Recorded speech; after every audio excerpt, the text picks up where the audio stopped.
Welcome to the Inclusive Citizenship Series, a collaboration between Kota Kita's Urban Citizenship Academy and the University College London to advance the issue of inclusive planning and design in Indonesian cities.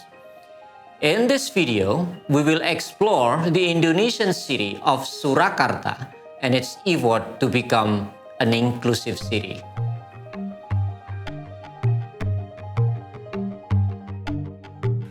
Surakarta, also commonly known as Solo, is one of the major cities in Central Java Province, Indonesia. The city is famous for being the spirit of Java because of its effort to maintain Javanese cultural heritage. In 2019, Solo reported a total population of 572,560 people, with a population density around 13 persons per kilometer square. Solo is widely seen as a pioneer of inclusive cities in Indonesia.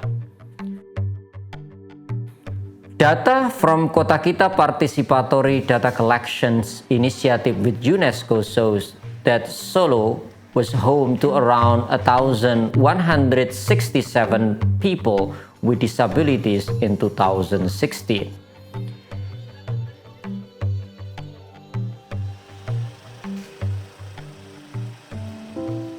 Its legacy goes back to 1951 with the establishment of the first rehabilitation center in Indonesia by a prosthetic pioneer, Professor Dr. Suharso. The center remains a national benchmark today and is also one of the largest facilities of its kind in the Southeast Asia.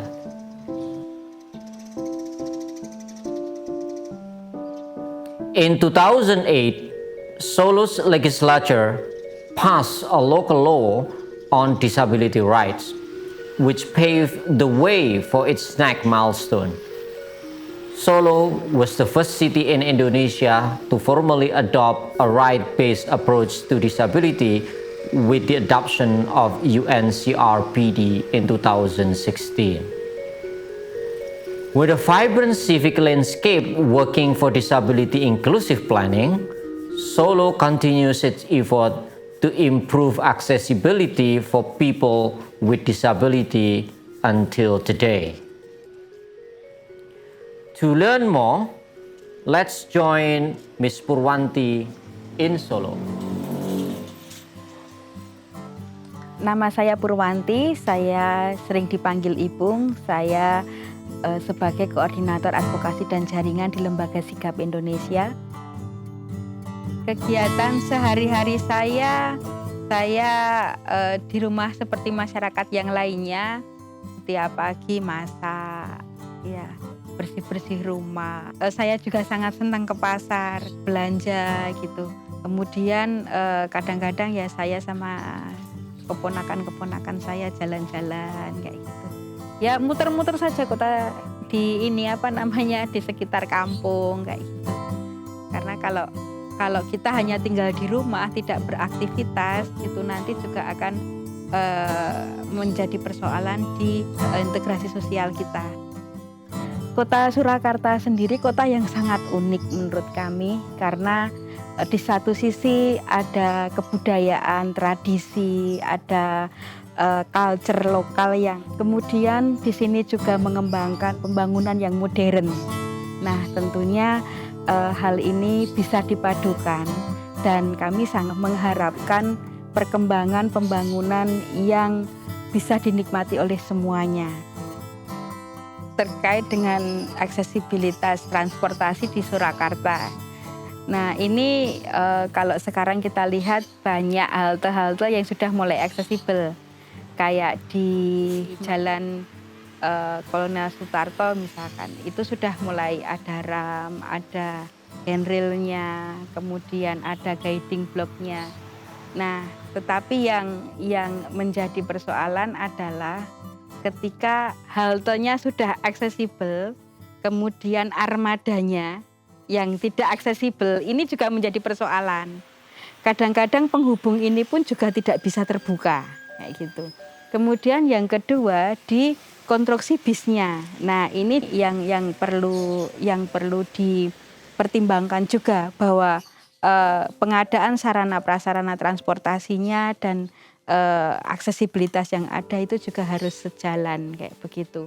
Kemudian di pasar, kalau di pasar sekarang sudah mulai dibangun pasar-pasar yang baru yang ada aksesibilitasnya. Seperti pasar Doksari, pasar gede begitu. Tetapi ada beberapa hal yang perlu kita pelajari bersama.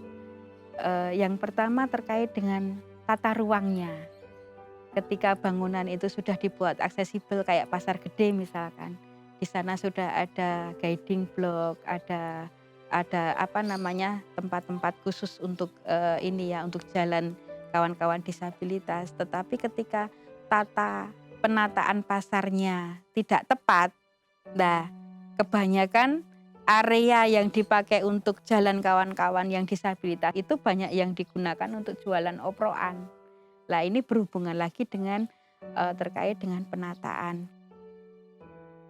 Kemudian kalau kita lihat di pasar Doksari misalkan, itu sudah dibangun ram memutar begitu ya. Kemudian ada toilet, tetapi persoalannya adalah bagaimana penggunaan ram itu terkait dengan standarnya seperti apa begitu. Kemudian kalau saya lihat lagi di pasar Doksari itu belum ada guiding block. Nah, kemudian toilet aksesibel ada, tetapi saya lihat toiletnya kurang memenuhi standar. Karena kalau toilet aksesibel itu kan harus kursi roda bisa memutar. Nah, ini kadang-kadang yang salah itu ketika toilet aksesibel dimaknai ya sudah yang penting ada kloset duduk. Ruangnya yang tidak diperhitungkan, kemudian penataannya seringkali begitu masuk ketatap dengan bak. Nah ini kan jadi bisa masuk di toilet tapi tidak bisa ditutup pintunya, kan begitu. Sekali lagi persoalan terkait dengan standar, bagaimana membuat bangunan yang betul-betul aksesibel. Nah yang kedua terkait dengan ini seringkali toilet akses itu dikunci. Yang menjadi persoalan ketika itu dikunci, nah kebetulan kawan-kawan disabilitas ingin menggunakan toiletnya, ini jadi repot sekali kayak gitu.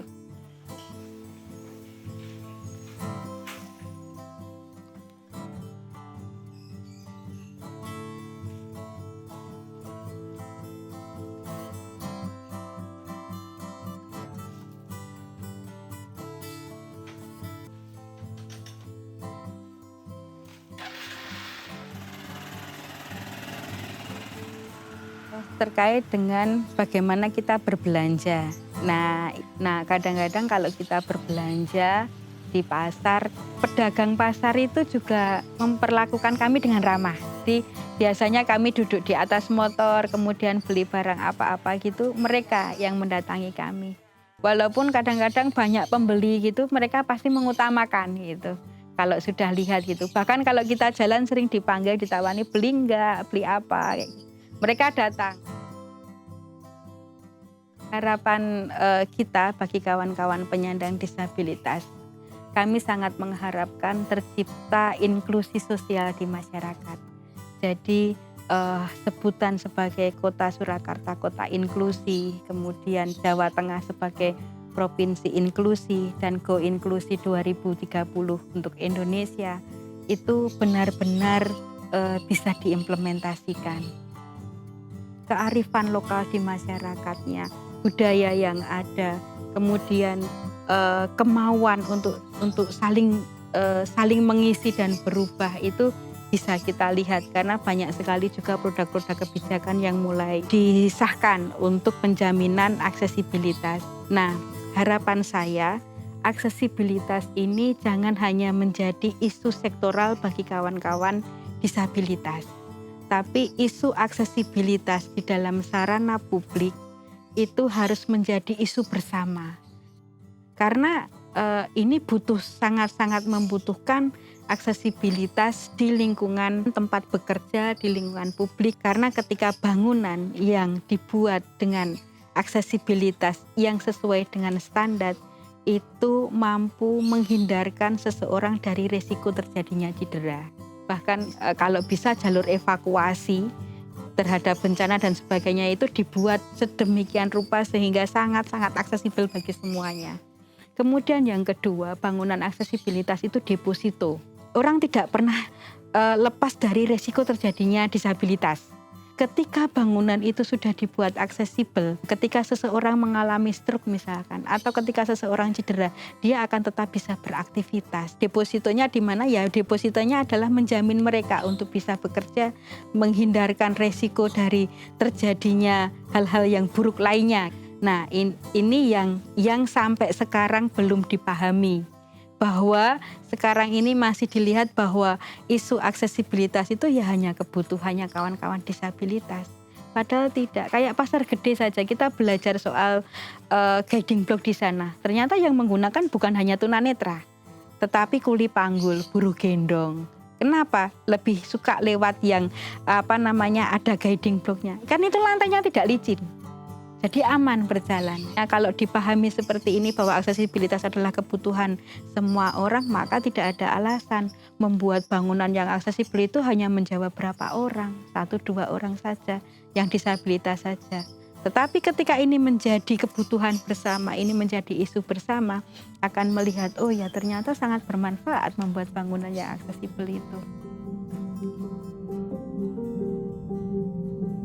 While Solo has made great strides in inclusivity, there are still gaps in the city.